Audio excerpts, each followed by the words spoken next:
I went to St. Louis, Missouri the other day. They had Black Panthers from all over the country. No one knew about it at all. They had machine guns, recoilless rifles, grease guns, Lugers, 25 of them, all armed. And the chief policeman here at the airport when I arrived, they were there, right there at the steps. He said you were violating the law. Yeah, we're violating the law. He said, we're tired of our white and black leaders, Jackie and Fun and Bobby being killed. We're going to protect this man while he's here. They didn't arrest one of them. Because they said if you arrest one, then someone's going to die. Because we are ready to kill. Like all means, black dignity. Just as surely as you're proud to be white, we're proud to be black. Black is beautiful, baby. It's pretty. I always say to my brothers, I say, they don't worry about the white chicks. We got everything from chalk to charcoal in our own race. And that's it. Black is beautiful. Black power means dignity. Means we're going to walk side by side with you, or through you. We're going to be with dignity and integrity. We don't want any more than you have, and we're not going to accept any less than you have. That's my note.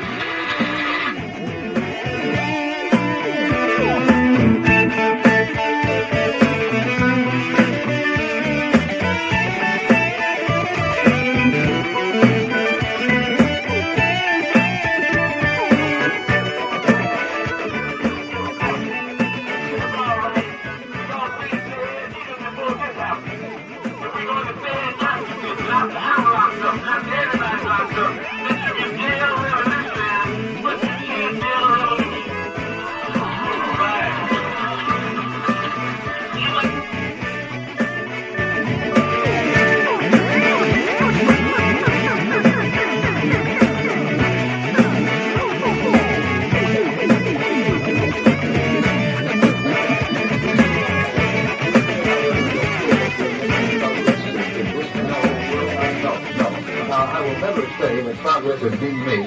If you take a knife and might back 9 inches and pull it out 6 inches, there's no progress. You pull it all the way out, that's not progress. The progress is healing the wound that's below me. And they haven't even begun to pull a knife out, much less trying to heal the wound.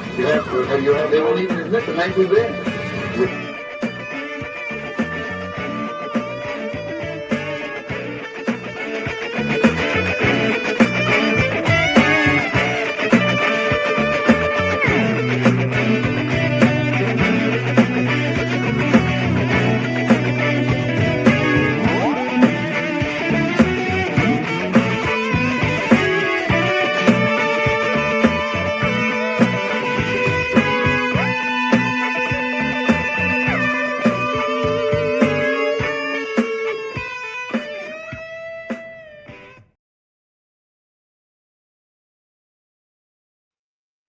So what's up? What's up? What's up? What does it all mean? You know what I'm saying? Where do we go from here, my dear? Where do we go from here? Well, I'm not presentable. I gotta stay off the camera until I can get presentable. I don't know if that'll ever be, but you know what I mean. I'll give it a shot. At least get dressed right, you know. See, I'm normal. See, people who be normal out there, you know, they think they on some damn sitcom reality TV type thing, when actually they probably just at home in their living room. You know what I'm saying? Whereas me, I'm actually at the studio trying to make things pop for the people. Not pop go to Weasel, but pop for the peoples. Yeah. So that way, like 607 Oak say, so the streets to stay plugged in, you know? The streets ain't been plugged in a minute. And we'll probably have 607 Oak pop through in a little bit. We go live Saturday. And let's see. Yeah, like I say, if you don't, you people got to support your own black network, your own black, uh, if you want to call it TV, radio, and more, you know. It's the Black Power Radio 2.0, giving you more what you lay your hands on your radio for sure. Black Power, power to the people. And I'm just here to make you think. Glory be. Yeah. Started getting into some funk there. I'm thinking Bootsy in my head.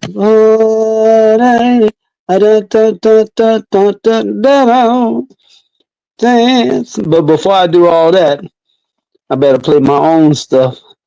Because, you know, that's YouTube, Facebook, all of them.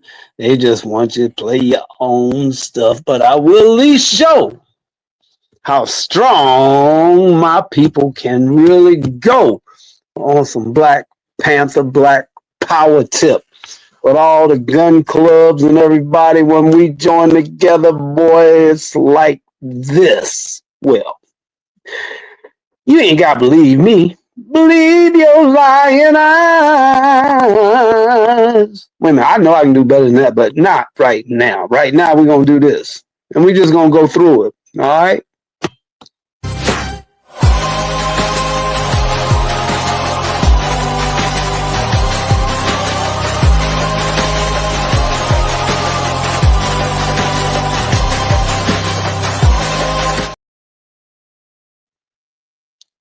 See, we don't want them to get caught up on the music, so we won't get.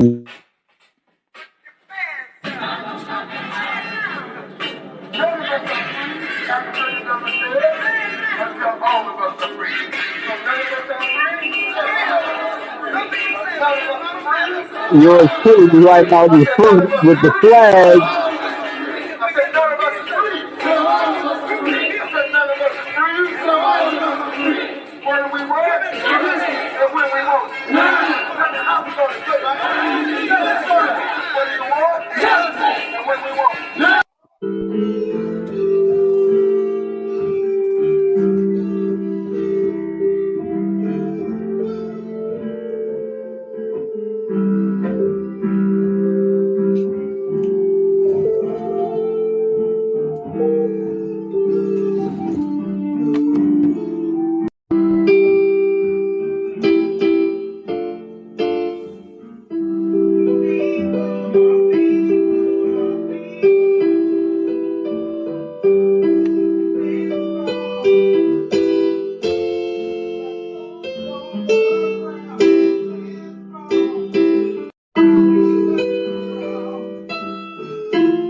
Earth Sky Band. And yes, I do own the rights to my music.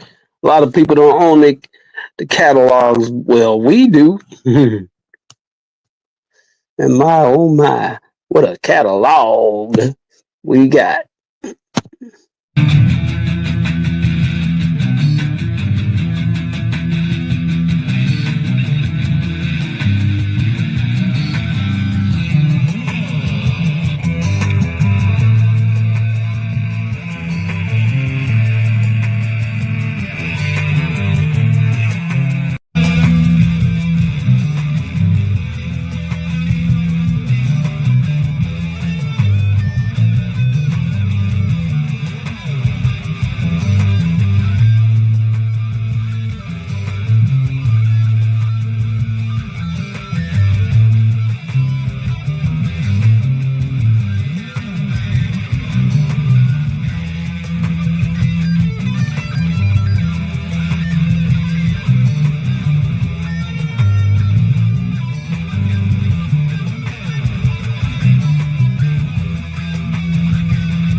And just so y'all know what it means to take another step black, that means take 2 steps forward. Arch. You dig? So let's take another step black. And I don't mean black in time. I mean black to the future for sure. Freedom of death, black power. Freedom of death, black power.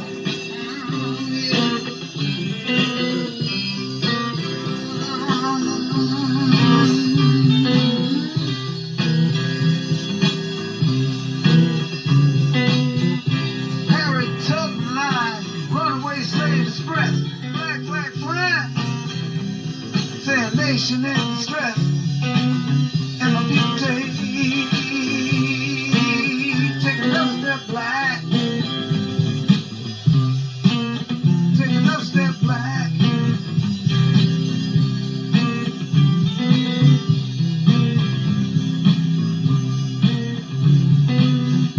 Don't give me that old slavery crap, I ain't having that.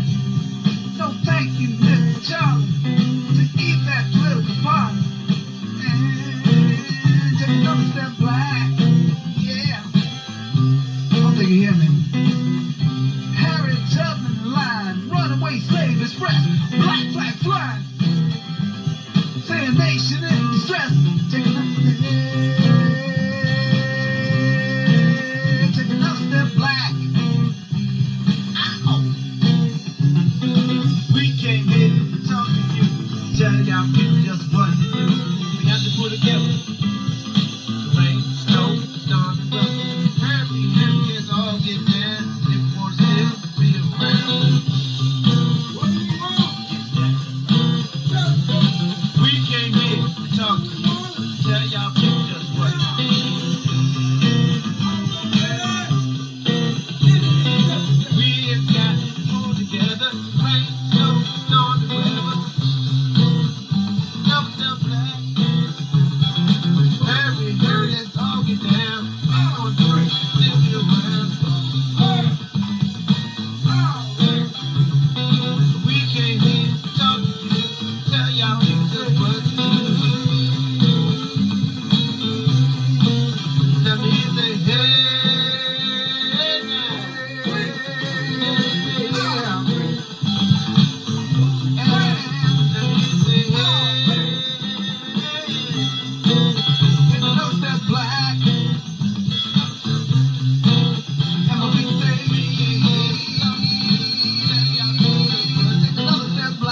This is the People Show, People Network,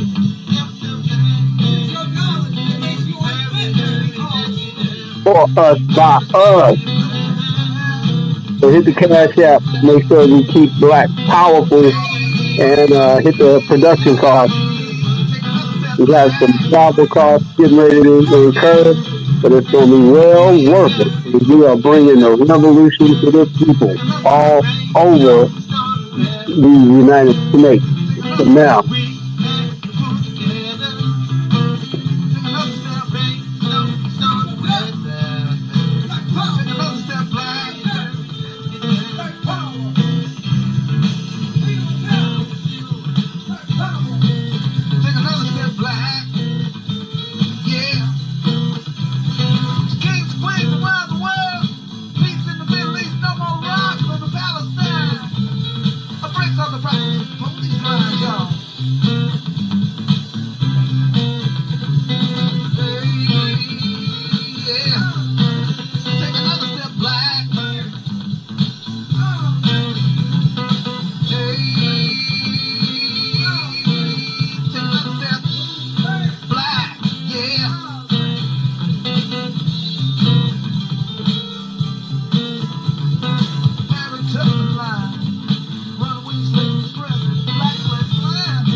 decent housing, education. yeah, how about that? Well, it is the day after Marcus Garvey Day, and we still here. And as he said himself, if you take me down, more will rise in my place. So here we are, you know. But this is how they're trying to take over the streets of America. Well, in Black America. This is how they're trying to do it. They're trying to get, like Trump said, he noticed some police that was out there that was pretty rough and pretty tough. In other words, they were like this. And I'm a shootist. I've killed 17 men. Killing is purely a business proposition for me. Doesn't give me any pleasure. My employer is confidential. Now, do we have business together today? As soon as the rain stops, I'm going to make an example of you.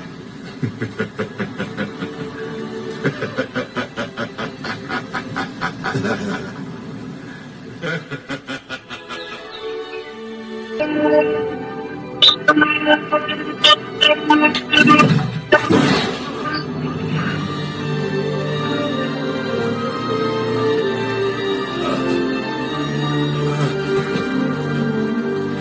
confused.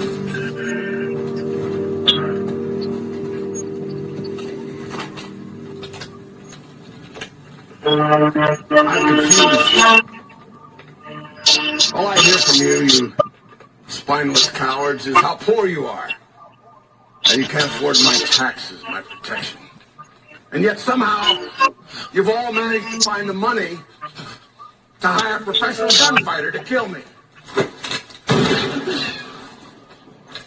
Where's all this money coming from? Who might have think?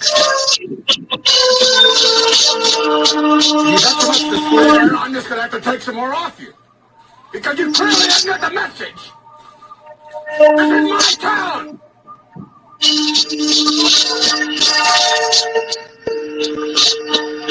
You let the shit go on just because I allow it. I'm in charge of everything. I decide who lives or who dies. A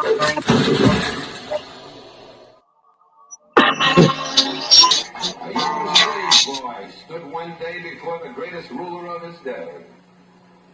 And God said to Moses, "What's in your hand?" And Moses said, "I've got a stick, that's all." He said, "Well, let me use what's in your hand." And God used that slave boy with a stick in his hand to divide the Red Seas, march through a wilderness, bring water out of rocks, manna from heaven, and bring his people to freedom land. What's in your hand?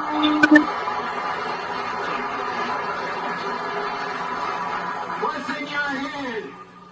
George Washington Carver, who was so frail that he was traded for a broken down horse as a slave boy. And George Washington Carver, sitting in the science laboratory at Tuskegee, told me, he said, "Dr. Powell," he said, "I just go out in the fields each morning at 5 o'clock, and I let God guide me. And I bring back these little things and work about my laboratory, and that man did more to revolutionize the agricultural science of peanuts and of cotton and sweet potato than any other human being in the field of agricultural science." What's in your hand? Just let God use you, that's all. What's in your hand? I've got this in my hand, that's all, and I'm flying a kite. And way up in the heavens, lightning strikes it. And I, Benjamin Franklin, discover for the first time the possibilities of electricity with a string in my hand. What's in your hand? Little hunchback sitting in a Roman jail? I haven't got anything in my hand but an old quill pen, but God says write what I tell you to write. Paul wrote, "I have run my race with patience. I've finished my course. I've kept the faith. Henceforth the faith to me." What's in your hand, little boy? All I've got is a slingshot. And the enemies of my people are great and big and more numerous than we are. Well, little David, go down to the brook and pick out a few stones and come on back and close your eyes if you want to and pull back that slingshot and let it go. David killed the biggest enemy, the leader of the giants, against his people, and his people became free, just letting God guide a stone in his hand. And a few years passed, and David is a king. And God says, "What's in your hand?" He said, "I've got a harp in my hand." He said, "Well, David, play on your harp." And he plays, "The Lord is my shepherd. I shall not want. Maketh me to lie down in green pastures. Leadeth me beside still waters. Yea, though I walk through the valley in the shadow of death, I'll fear no evil." What's in your hand? What's in your hand? Man hanging on a cross? I've got 2 nails in my hand. Father, I stretch my hands to thee. No other help I know. If thou withdraws thyself from me, whither shall I go? And that man, with 2 nails in his hand, split history in half, BC and AD. And what's in your hand tonight, people of Cambridge? You've got God in your hand, and he'll let you win, because he's on your side and one with God, always in the majority. So walk with him, and talk with him, and work with him, and stick together, and fight together. And with God's hand in your hand, the victory will be accomplished here sooner than you dreamed, sooner than you hoped, sooner than you prayed for, sooner than you imagined. Good night, and God bless you.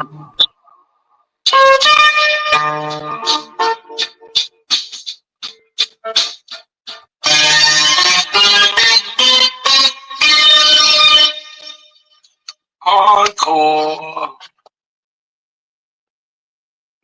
What's happening, y'all? Yeah, we have a little blend of the music. Yeah, yours truly on the keyboard with some Adam Clayton Powell. And as I said before, I'll say it again. yesterday, August 17th. Today's the 18th. Marcus Garvey Day, celebrating Marcus Garvey's birthday for August 17th. And here's a little Marcus Garvey. Because whatsoever education I acquired out of this sacrifice of over 300 years, I shall use for the salvation of the 400 million black people of the world. And the day when I protect my people, may God Almighty say there shall be no one like for you.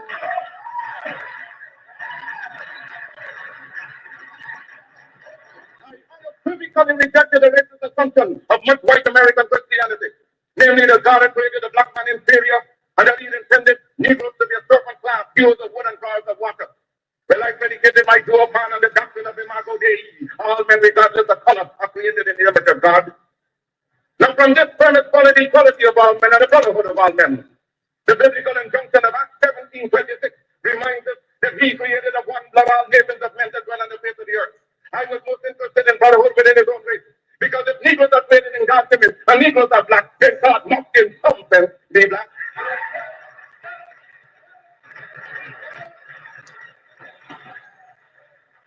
If the white man has the idea of a white God, let him worship his God as he desires.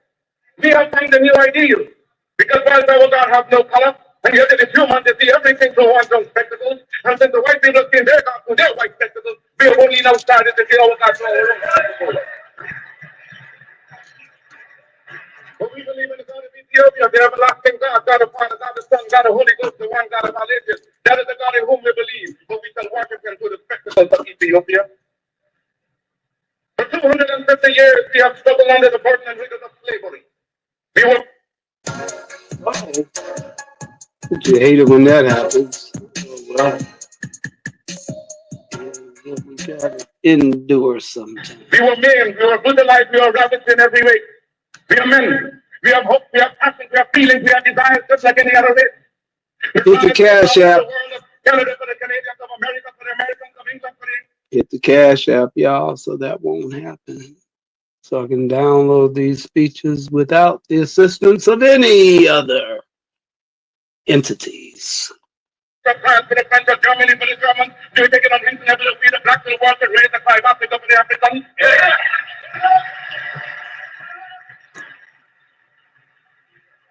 The Negro is a man, we represent the new Negro. His back is not yet against the wall. We do not want his back against the wall because that would be a peculiar and desperate position. We do not want him there. It is because of this that we are asking for fair compromise. But the Belgians have control of the Belgian Congo, which they cannot use. They have not the resources to develop nor the intelligence. The French have more territory than they can develop.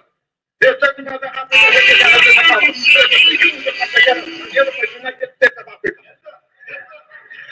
We are not going to be arrested of the country that never intended it, and we're not going to use God's confidence in us as men. We are men, human beings, capable of the same acts as any other race, possessing on the first circumstances the same intelligence as any other race. Now Africa's been sleeping, not dead, only sleeping. The day Africa's walking around not only on our feet, but on our brains. You can enslave us with them for 300 years, the bodies of men. You can shackle the hands of men. You can shackle the feet of men. You can imprison the bodies of men, but you cannot shackle or imprison the minds of men.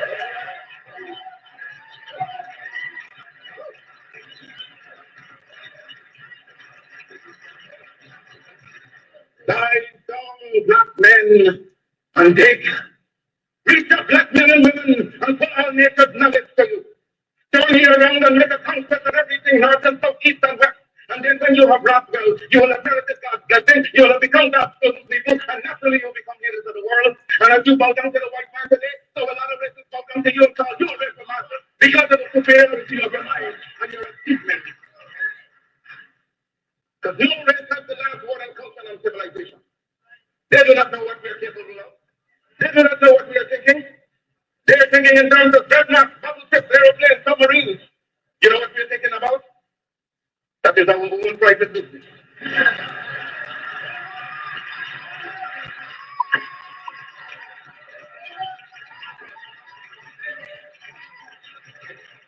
Don't give us credit for being able to use our minds. And when people becoming conscious of themselves, determined to use their minds, you do not know what extent they can do. Liberate the minds of men, and ultimately you will liberate the bodies of men.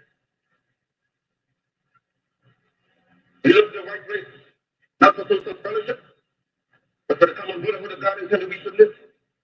What satisfaction can anyone get in being happy and see his brother wallowing in filth, dirt, and disease?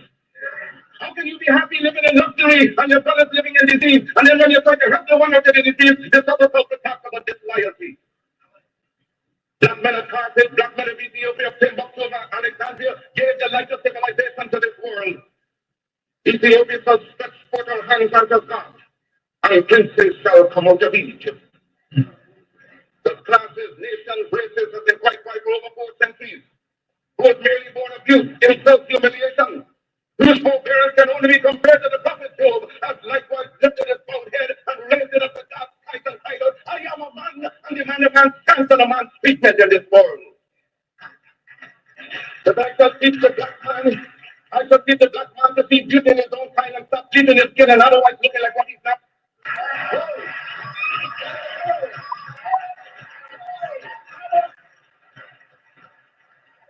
Back in the days of slavery, race become his miscegenation and occurred because the African woman had no protection from the slave master. Therefore, there is no need today for black people to themselves freely continue a practice that maximum of the slavery. Our greatest the race problem will be solved through higher education, through better education, and black and white will come together, that they will never have no philosophical beginning. Because if those who like W.E.B. Du Bois believe that the race problem will be solved in America through higher education, they will walk between now and eternity and never see the problem solved.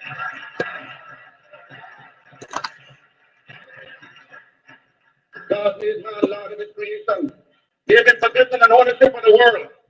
And you have been so down and lazy that you've allowed the other fellow to run away with the whole world, and now he's stopping you and telling you that the world belongs to him and that you have no part in it. I don't have that whole time to anybody about being black, because God already knew exactly what he was doing when he made me black. If black people knew their glorious past, then they would be more inclined to respect themselves. Yes, you heard of Johnny Walker Red. I'm black. Well, he had his adversities, but he's still going strong. Well, I intend with your help and God's grace to continue, because my work has only just begun.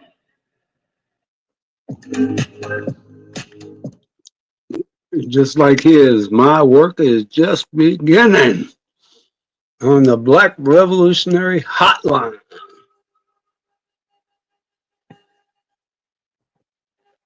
Little insight on Marcus Garvey, so y'all know who he was, what he was about, so what they say. Welcome back to Black Discoveries. In the annals of history, there are individuals whose legacies echo through time, leaving an indelible mark on the world. One such luminary figure is Marcus Garvey, a name that resonates with the struggle for racial equality and the dream of a united African diaspora. Today, as we navigate the complexities of the modern world, it is crucial to revisit the life and philosophy of Marcus Garvey. His teachings and actions remain as relevant as ever, serving as a beacon of hope and empowerment for those who continue to fight for black rights and equality.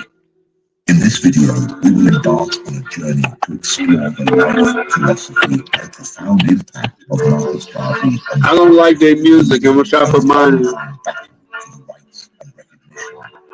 Individuals worldwide, from his early life in Jamaica to his leadership to the Universal Negro Improvement Association, UNIA, from his powerful speeches to his enduring influence on black culture, we will uncover the multifaceted facets of this remarkable figure's life and his tireless dedication to the cause of black empowerment. Early life and influences. Marcus Garvey's story begins on the picturesque island of Jamaica in the late 19th century. Born on August 17, 1887, in the rural town of St. Anne's Bay, he came into a world still deeply affected by the legacy of slavery. Growing up in this post-colonial society, Garvey was exposed to the harsh realities of racial discrimination and inequality from a young age. Garvey's experiences in Jamaica laid the foundation for his unwavering commitment to the fight for black rights. The poverty and oppression he witnessed fueled his determination to bring about change. He understood that for people to secure their rights, they needed a strong and unified movement, an idea that would later become central to his philosophy.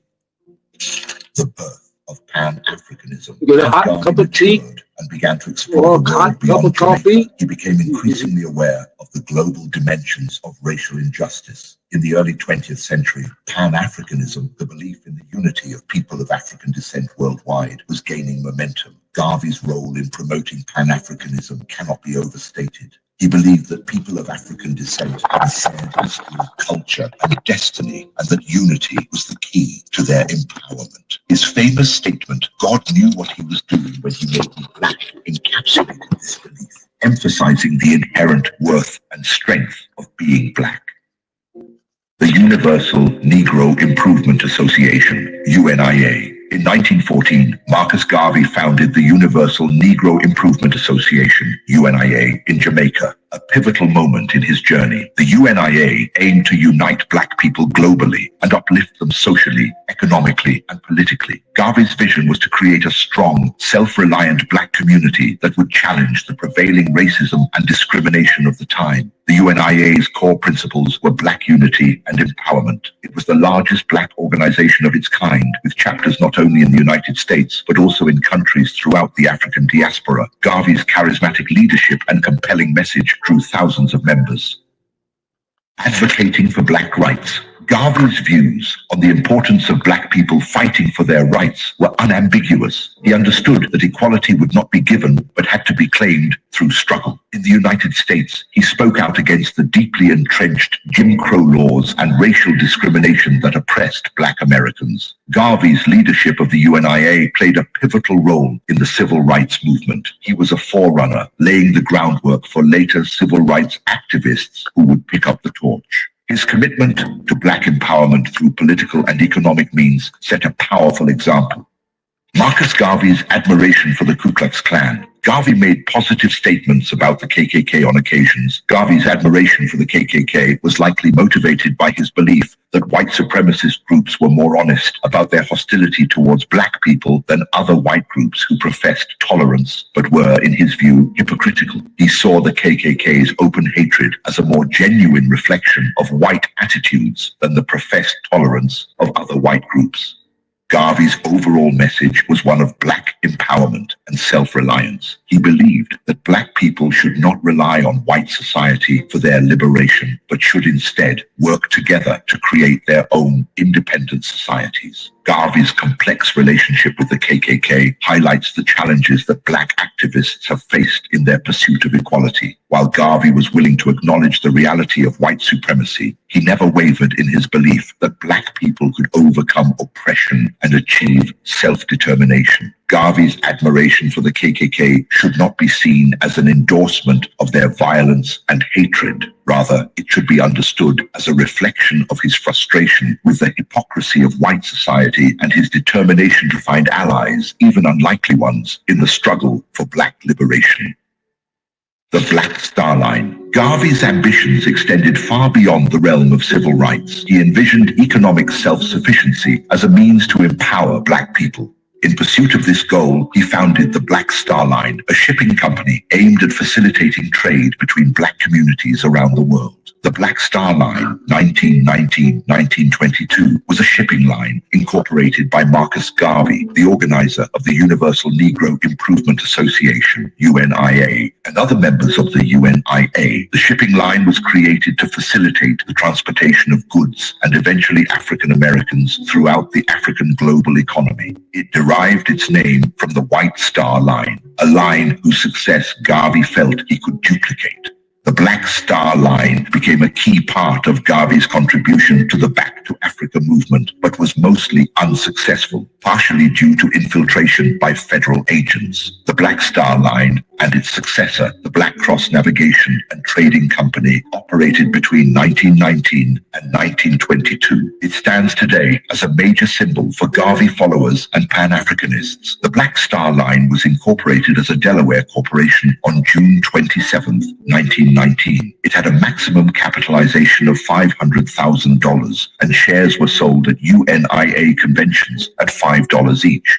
The first directors of the Black Star Line were Marcus Garvey, Edgar M. Gray, Richard E. Warner, George Tobias, Jeremiah Certain, Henrietta Vinton Davis, and Janie Jenkins. The officers of the corporation were President Marcus Garvey, First Vice President Jeremiah Certain, Second Vice President Henrietta Vinton Davis, Treasurer George Tobias, Secretary Richard E. Warner, Assistant Secretary Edgar M. Gray, and Assistant Treasurer Janie Jenkins.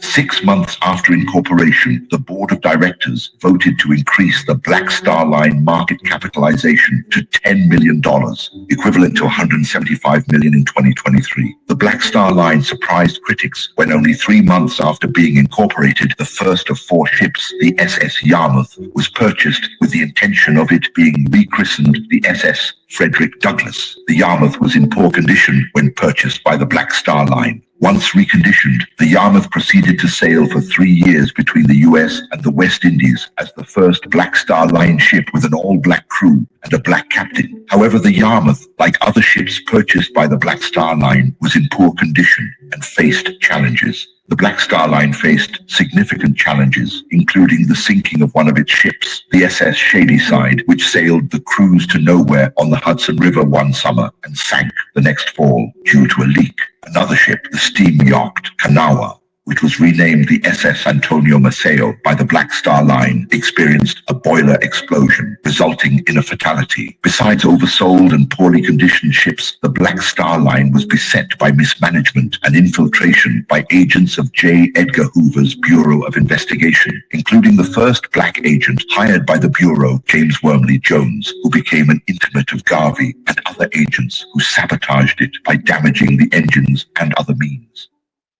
Legal troubles and Marcus Garvey's pardon. In 1919, the United States government, represented by J. Edgar Hoover and the Bureau of Investigation, BOI, indicted Marcus Garvey and 3 other executives of the Universal Negro Improvement Association for mail fraud. The charges stemmed from Garvey's use of a picture of a ship, the SS Black Star, in the UNIA's promotional materials, despite the fact that the organization did not actually own the ship at the time. Garvey and the other defendants maintained that they had not intended to deceive anyone and that the ship was part of their plans to establish a shipping line for black people. However, the prosecution argued that the use of the picture was a fraudulent attempt to raise money from investors.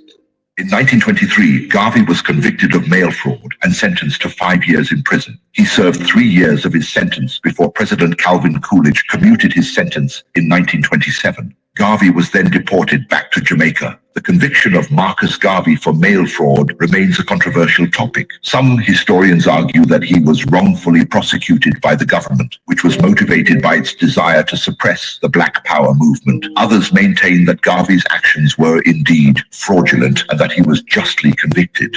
Regardless of the interpretation of the evidence, the conviction of Marcus Garvey had a significant impact on his life and career. It led to his imprisonment, deportation, and the decline of the UNIA. Garvey's legacy continues to be debated, but he is still remembered as a prominent figure in the Black Power movement and a champion of Pan-Africanism. The Black Star Line ceased sailing in February 1922, and the company's losses were estimated to be between $630,000 and $1.25 million. Marcus Garvey's speeches and writings. It is for me to inform you that the Universal Negro Improvement Association is an organization that seeks to unite into one solid body the 400 million Negroes of the world, the link of the 50 million Negroes of the United States of America with the 20 million Negroes of the West Indies, the 40 million Negroes of South and Central America with the 280 million Negroes of Africa for the purpose of centering our industrial, commercial, educational, social, and political conditions. As you are aware, the world in which we live today is divided into separate race groups and distinct nationalities. Each race and each nationality is endeavoring to work out its own destiny to the exclusion of other races and other nationalities. We hear the cry of England for the Englishman, of France for the Frenchman, of Germany for the German, of Ireland for the Irish, of Palestine for the Jews, of Japan for the Japanese, of China for the Chinese. We of the Universal Negro Improvement Association are raising the cry of Africa for the Africans, those at home and those abroad.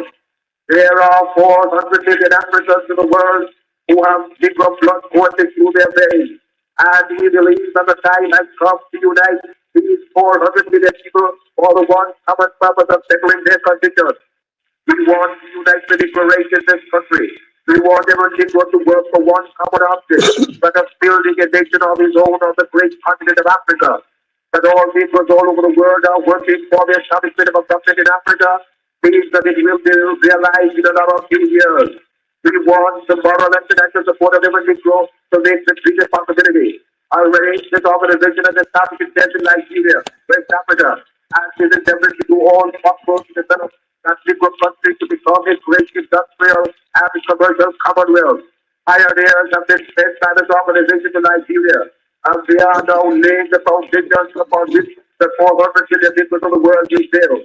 If you believe that the Negro has a soul, if you believe that the Negro is a man, if you believe that Negro was endowed with the senses commonly given to our men by the Creator, then you must acknowledge that whatever they have done, Negroes can do. We want to build up cities, nations, government, industries of our own in Africa, so that we'll be able to have a chance to rise from the lowest to the highest positions in the African Commonwealth. One of Marcus Garvey's most powerful tools in advancing his cause was his ability to articulate a vision for Black empowerment. His speeches and writings were inspirational and motivational. In his famous "Look for Me in the Whirlwind" speech, he urged Black people to strive for greatness and self-sufficiency. Analyzing key elements of his rhetoric reveals the enduring influence of his words. His call for self-reliance, pride, and unity remains a source of inspiration for Black activists today. Black culture and identity. Marcus Garvey's influence was not confined to the realms of politics and activism alone. He played a pivotal role in shaping Black culture and identity, leaving an indelible mark on the way Black individuals perceive themselves and their heritage. Garvey encouraged Black people to wholeheartedly embrace and celebrate their African roots. He believed that this connection to their ancestral heritage was a source of strength and a wellspring of pride. By rekindling the flame of African identity, he aimed to instill a sense of self-worth and empowerment among Black communities. This emphasis on embracing one's African heritage resonates strongly in the celebration of Black History Month, an annual observance dedicated to honoring the achievements, history, and culture of Black individuals. The celebration of Black History Month serves as a testament to the enduring legacy of Marcus Garvey's message. Furthermore, the rise of Afrocentrism, a cultural and intellectual movement that centers on African and African diaspora cultures, can be traced back to Garvey's teachings. Afrocentrism emphasizes the significance of African culture, traditions, and contributions to the world. It encourages Black people to reclaim their narrative and celebrate the richness of their heritage. In addition to Black History Month and Afrocentrism, Garvey's influence reverberates in various facets of contemporary culture, including music, art, and fashion. Artists, designers, and musicians continue to draw inspiration from African aesthetics, themes, and history, infusing their creations with a profound sense of African identity. Personal life. And let us not forget the personal side of Marcus Garvey. He had two children, Marcus Mosiah Garvey III, born on September 17, 1930, and Julius Winston Garvey, born on September 17, 1933. Marcus Garvey was married twice. He married his first wife, Amy Ashwood, on December 25, 1919. Ashwood was herself a political activist, working for women's rights as well as holding ideologies of Pan-Africanism. Pan-Africanism is a political ideology that seeks to strengthen the bonds between Africans and those of African descent living around the world. She helped her husband to found the United Negro Improvement Association and African Communities League, which is often simply referred to as UNIA, and was one of the directors of Garvey's Black Star Line shipping and passenger ship company. The two divorced in 1922. No children were born during this marriage. Garvey's second wife was Amy Euphemia Jacques. The two married in 1922. Jacques was Garvey's Secretary General. The couple had two sons, Marcus Mosiah in 1930 and Julius Winston in 1933. Jacques and Garvey remained married until his death in 1940. Death. Marcus Garvey died on November 10, 1940, in London, England, at the age of 52. The cause of his death was chronic nephritis, a serious inflammation of the kidneys. Garvey's health had been declining for several years prior to his death. He had suffered from a number of ailments, including diabetes, high blood pressure, and heart problems. In 1938, he was diagnosed with chronic nephritis, a condition that eventually led to his death. Despite his deteriorating health, Garvey continued to work tirelessly until the very end of his life. He was a prolific writer and speaker, and he traveled extensively to promote his message of black nationalism and Pan-Africanism.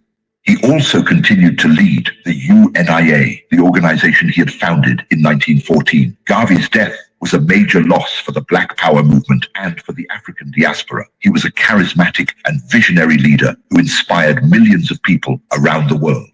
Legacy. Marcus Garvey, the Jamaican-born orator, activist, and visionary, stands as a towering figure in the history of Pan-Africanism and black nationalism. Through his fervent advocacy for racial pride, self-reliance, and African unity, he inspired millions of marginalized people worldwide to challenge the oppressive systems of their time. Garvey's vision of a united Africa, free from colonial rule and racial subordination, resonated deeply with the oppressed masses. His powerful speeches, infused with passion and conviction, ignited a flame of hope and resilience in the hearts of those who had long been denied their rightful place in society. Despite facing relentless opposition and persecution, Garvey never wavered in his commitment to his ideals. His unwavering belief in the power of collective action and his unwavering dedication to the upliftment of black people continue to inspire generations. Garvey's legacy extends far beyond his time and place. His teachings have been embraced by countless activists, musicians, and scholars, shaping the trajectory of black liberation movements and shaping the discourse on racial justice. His call for unity, self-reliance, and cultural affirmation remains as relevant today as it was during his lifetime. Marcus Garvey's legacy is a testament to the transformative power of one individual's vision and the enduring impact of the struggle for racial equality. His unwavering belief in the power of black people to shape their own destiny continues to inspire and empower generations to come. As we conclude this video, we encourage you to continue exploring the rich history of black empowerment and civil rights. Marcus Garvey's life is just one chapter in this ongoing struggle, and by understanding and learning from the past, we can better shape a more equitable future for all. Thank you for joining us on this journey through history. We'll see you in the next video.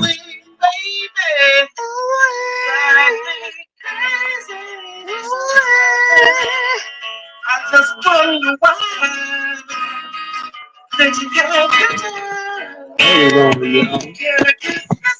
I think I got that one. Let me take you to the river. Yeah. All right. Coming through here. Here we go. as I look to the sky and I wonder why. Ooh-wee, baby, drive me crazy. I just wonder why did you have to die? Can I kiss the sky? Whoa, sunbeam away on a holiday, drifting away. To heaven bound, say, I need meet you, up baby. there one day, and bound one You're so day, far away. What meet else up can I there say? one day, My day another life to be there in afterlife, be there in the next What life, can I say? be there in the next life, Slowly slipping be away. there in the next life. Every day I pray, but I know that I'm slipping away every day.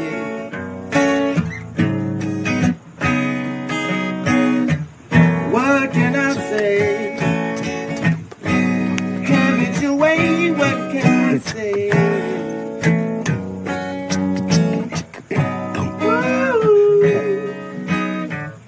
That look in your eyes, that just hypnotized, looking all through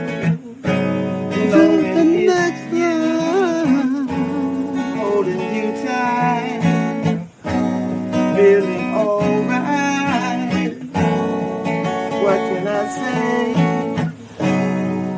there's no way.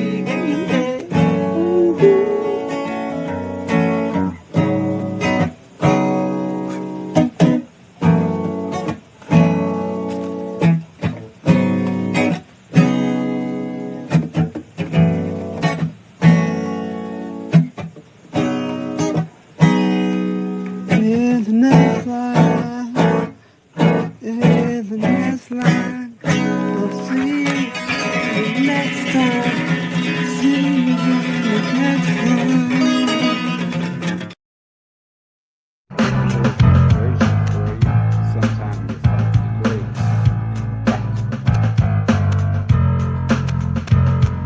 All power to the people. Oh, shoot, I got my hands up. Can't breathe, I can't breathe.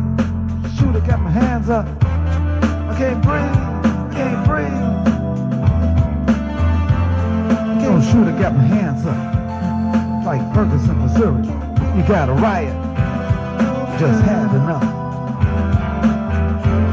From the Bronx to the Martin.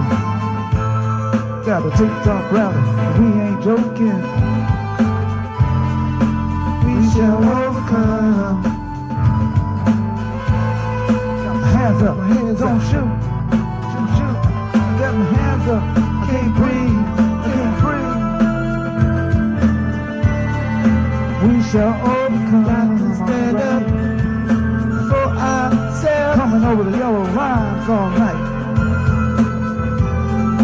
Push too hard, now you gotta fight. Stand up for ourselves. We shall overcome. Don't shoot, I got my hands up. I can't breathe, I can't breathe.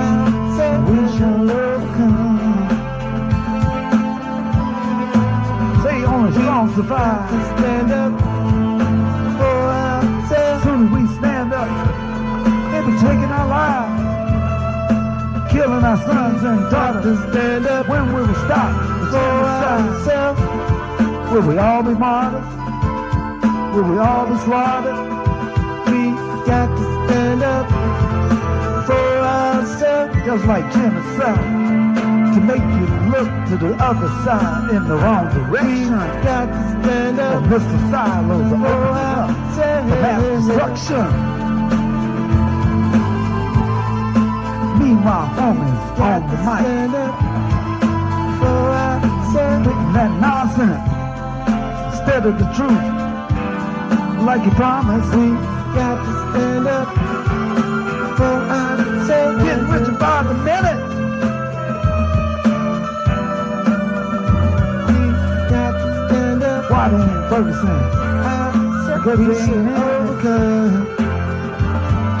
Busy giving out crap to the audience. We still hungry, black and white TV, watching this nonsense. We shall overcome. Shoot, I got my hands up. Can't breathe, can't breathe. No, we shall overcome. Can't breathe, I can't breathe. Don't shoot, I got my hands up. Can't breathe, I can't breathe. We shall overcome. I can't breathe.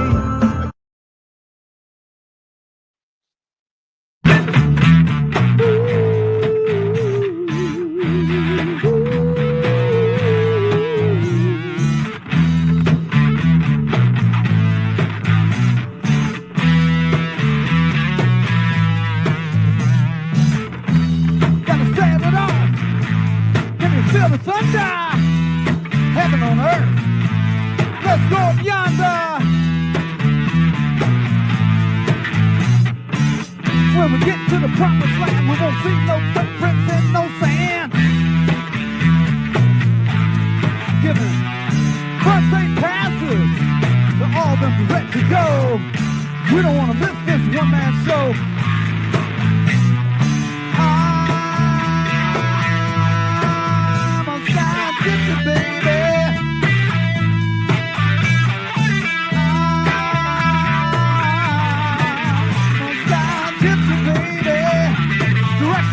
From the black old lady. Let's Sky, gypsy man, ride this world when the fire across the land. One soul at a time, know what I'm saying? Need to be on your knees praying.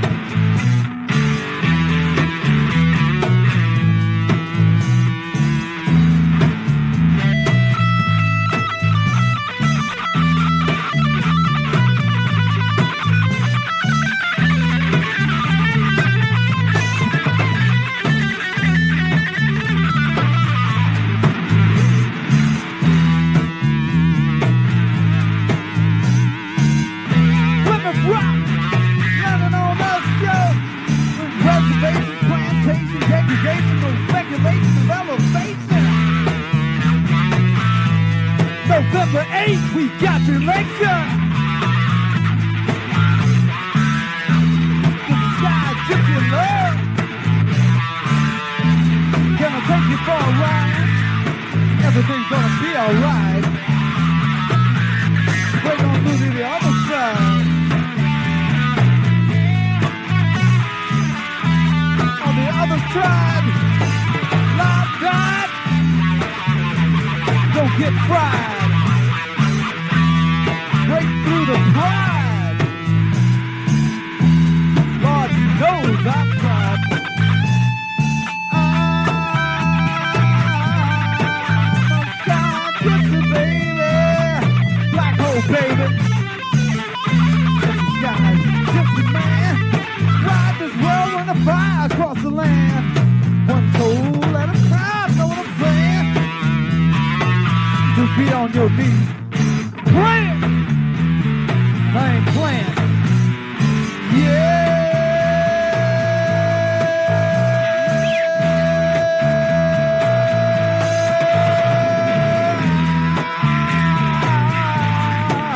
I'm sky gypsy, baby.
other side.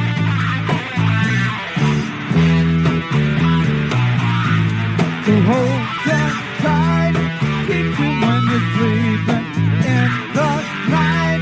My prayers are surely answered with you right here. You know you got it on my dear. We're gonna throw it all night long, all night long.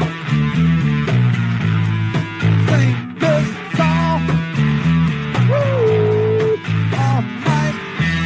We're getting it on to the break of dawn, y'all. Yeah, yeah, yeah, yeah.